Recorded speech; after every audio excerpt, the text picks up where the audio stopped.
ஏழு ஜென்ம பாவம் தீரும் இறைவா உனை எண்ண தேவாரம் பாட அந்த ஞானம் வருமே மனம் கொள்ள.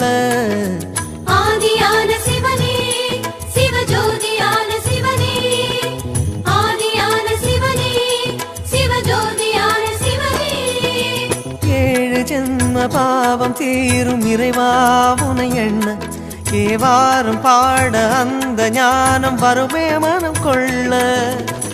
தாழும் நிலை வாராமல் காப்பவன் நீதானே, வாழும் வழி சொல்பவனே வள்ளல் பெருமானே, அண்ணாமலையானே அன்பின் பொருள் நீயே, அருணாச்சல சிவனே ஆற்றல் வடிவோனே, சக்தியின் கலையாய் பக்தியின் நிலையாய் தோன்றும் சுடரோனே, உண்ணாமுலையின்